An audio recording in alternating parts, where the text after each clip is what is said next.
فرا عظیم صاحبہ، آج میرا دل تو بڑا رو رہا ہے چھٹی کلاس کی ثانیہ سمرو کے لیے، 7ویں کلاس کی حفظہ کوثر کے لیے، 10ویں کلاس کی طالب علم عیشا سلیم کے لیے۔ یہ بچے تو تعلیم حاصل کرنے جا رہے تھے، سافٹ ٹارگٹ ہیں انڈیا کے لیے، ان کو نشانہ بنایا جا رہا ہے۔ اور یہ آج کا کوئی پہلا واقعہ نہیں ہے، بلوچستان میں سارے سافٹ ٹارگٹس کو نشانہ بنایا جا رہا ہے۔ فرا صاحبہ، میں بھی جانتا ہوں کہ آپ کا دل بھی میری طرح آج بڑے غم میں ہے، رو رہا ہے۔ مجھے یاد ہے آرمی پبلک اسکول پہ حملے کے بعد ہم نے بڑے وعدے کیے تھے، بڑی کارروائیاں کی تھی، نیشنل ایکشن پلان بنایا تھا۔ میڈم، کیا اس دفعہ بھی ہم کوئی پلان بنانے جا رہے ہیں، کوئی بڑی کارروائی کرنے جا رہے ہیں؟ کیا خاتمہ ہوگا ان دہشت گردوں کا، ہندو انتہا پسند ٹیرر فنڈنگ کا خاتمہ ہوگا بلوچستان سے، یا چلتا رہے گا معاملہ ایسے ہی؟ میڈم بسم اللہ الرحمن الرحیم، بہت شکریہ طلحہ۔ بالکل خاتمہ ہوگا اور ضرور ہوگا، اور پاکستان جو یہ ایک جنگ کی صورتحال تھی جو زبردستی ہم پر مسلط کی گئی اور بغیر قصور کے مسلط کی گئی، منہ توڑ جواب جس طریقے سے پاکستان کی طرف سے بھارت کو ملا، اس کا ثبوت پوری دنیا نے دیکھا۔ ہم تو امن کے پیروکار ہیں، ہماری ہی وجہ سے پورے ریجن میں امن ہے۔ ہم نے 90,000 سے زیادہ اپنی جانیں قربان کی ہیں اس امن کے لیے، لیکن آپ یہ دیکھیں کہ وہ ایک فالس فلیگ آپریشن کے ذریعے جس طریقے سے انہوں نے پاکستان پر حملہ کیا، لیکن پوری دنیا نے دیکھا، اور ان کی میڈیا کا میں یہاں پہ ضرور ذکر کروں گی کہ جس طریقے سے جھوٹی خبریں پھیلائی گئیں اور ان کی بہت زیادہ ان کا جو مکروہ چہرہ تھا وہ پوری دنیا کے سامنے آیا۔ سب سے پہلے تو میں اپنی حکومت سے اور تمام جتنے بھی ہمارے پاکستان کے ادارے ہیں، انٹرنیشنل ادارے ہیں اور انٹرنیشنل سطح پہ جو کام کر رہے ہیں، ہم سب کو پرزور طریقے سے یہ مطالبہ کرنا چاہیے کہ بھارت کو ایک دہشت گرد ریاست قرار دیا جائے، یہ بہت ضروری ہے۔ اور پھر بنیان المرصوص کا آپ یہ دیکھیں کہ جس طریقے سے بہت بڑی یہ کامیابی تھی، خراج تحسین پیش کرتے ہیں، لیکن اب یہ مکروہ چہرہ دوبارہ بھارت کا کہ وہ اپنے جس طریقے سے سپورٹ کر رہے ہیں یہاں پر اپنے پیروکاروں کو، اب بلوچستان میں جس طرح ان پھولوں کو مسلا گیا، میں کہتی ہوں یہ درندگی کا ثبوت دیا ہے کہ جنگ کے بھی کچھ اصول ہوتے ہیں۔ آپ یہ دیکھیں، اب تو بات ہمارے بچوں پر آ گئی ہے۔ اب میں اپنے جتنے بھی ہمارے سٹیک ہولڈرز ہیں، ہماری حکومت ہے، میں تو برملا یہ کہتی ہوں کہ اب جو آپریشن کلین اپ ہے اسے ہونا چاہیے۔ اب کسی کے ساتھ کوئی رعایت نہیں برتنی چاہیے، کیونکہ بات ہمارے معصوم بچوں تک پہنچ گئی ہے۔ اب جعفر ایکسپریس کا جو واقعہ ہوا، آپ دیکھیں کہ اس میں کھلے ایویڈنس ہم نے پیش کیے بھارت کے خلاف۔ کلبھوشن جیسے لوگ جو ہیں وہ ملوث ہوتے ہیں ایسے واقعات میں۔ آج بھی جس طریقے سے ان بچوں کو اس دہشت گردی کا نشانہ بنایا گیا، سارے ایویڈنسز بھارت کی طرف جاتے ہیں۔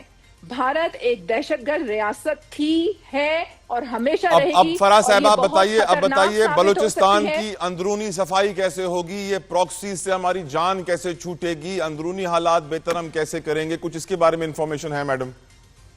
دیکھیں، جس طریقے سے بنیان المرصوص پہ ہم سب نے دشمن کو اس کا ناپاک چہرہ دکھایا، اس کو منہ کی کھانی پڑی، اسی طریقے سے بنیان المرصوص ہم سب قوم کو یکجا ہو کر، متحد ہو کر اپنی پاک فوج کے شانہ بشانہ ان کی بیک پر کھڑے ہونا ہے۔ پوری دنیا کو بھی یہ پیغام دینا ہے، اور آپس میں بھی اسی یکجہتی کی ضرورت ہے۔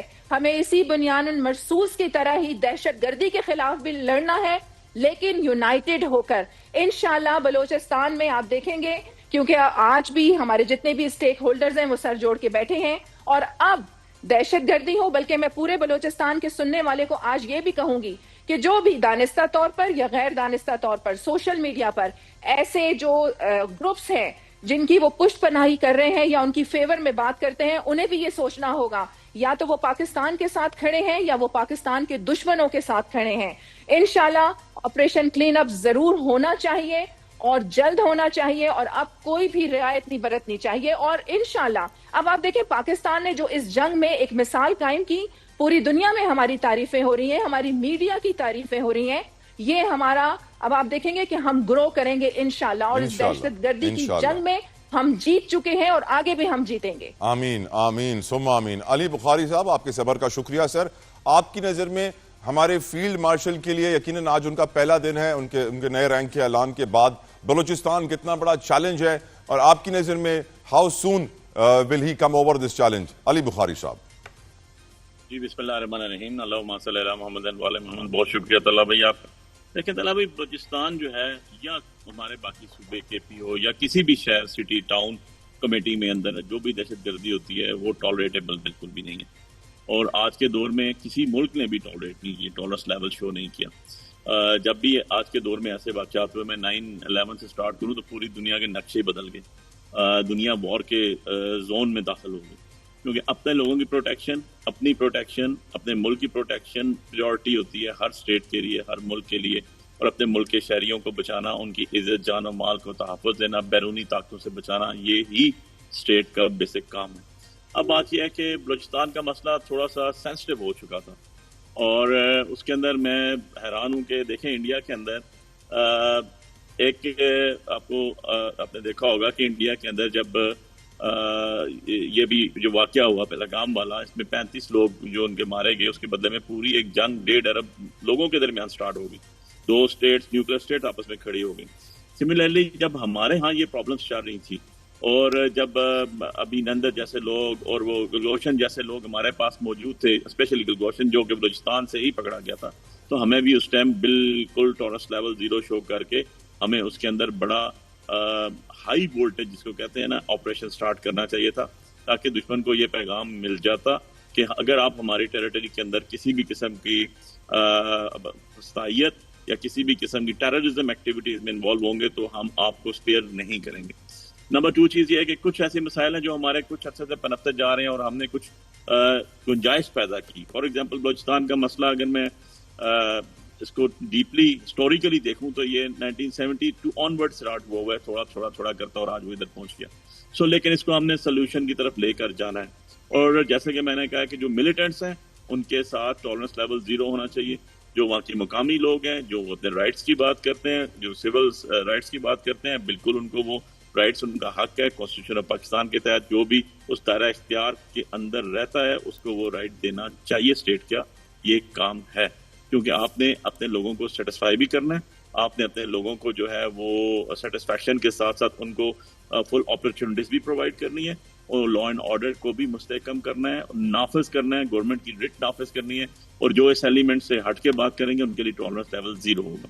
اب جیسے کہ ابھی ہم نے ایک ریسنٹ جنگ لڑی، اور اللہ کا شکر ہے کہ پوری قوم، پوری افواج، بری بحری فضائی افواج نے، ان کے پیچھے پوری قوم کی بیکنگ تھی، پولیٹیکل پارٹیز کی بیکنگ تھی، جرنلسٹ کی بیکنگ تھی، وکلاء کی بیکنگ تھی، ہر فیلڈ کے اندر جتنے لوگ تھے ان سب کی بیکنگ تھی، اور الحمدللہ اللہ پاک نے ہمیں فتح یاب کیا۔